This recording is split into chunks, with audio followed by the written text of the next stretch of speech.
In today's video, I'm going to teach you how to cancel your AWeber paid subscription. Canceling a subscription might seem daunting at first, but with a few straightforward steps, you'll find it a simple process. I'll guide you through it, ensuring a smooth and hassle-free experience. Let's start by logging into your AWeber account. Open your preferred web browser and navigate to the AWeber website. Once you're there, click on the Login button, which is typically situated in the upper right corner of the page. Enter your account credentials, your email and password, to gain access to your account dashboard. It's essential to ensure you've logged into the correct account to avoid any confusion later. Now that you're logged in, it's time to access your billing settings. You'll want to locate your profile icon, which can usually be found in the bottom left corner of the screen.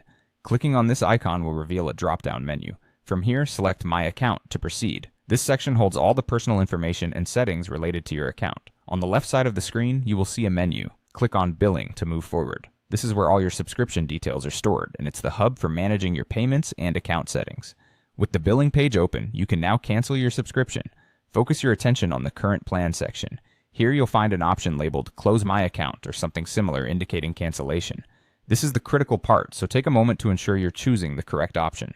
Follow through with the on-screen prompts that AWeber provides. These may include several confirmation steps to ensure that cancellation is indeed what you intend to do.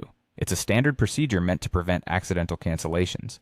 Another important note is that you might need to verify your identity during this process. You may be required to confirm certain account details, such as the login email associated with your account.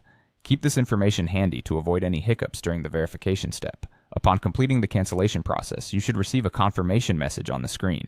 In addition, AWeber typically sends a confirmation email to the address associated with your account. This email serves as your official cancellation receipt. Once confirmed, all recurring billing will cease, meaning you won't be charged in the future. By following these steps, you have successfully navigated the cancellation process for your AWeber subscription. Remember, if you encounter any issues or need further assistance, AWeber's customer support is available to help guide you. Thank you for watching, and I hope this tutorial was helpful for you.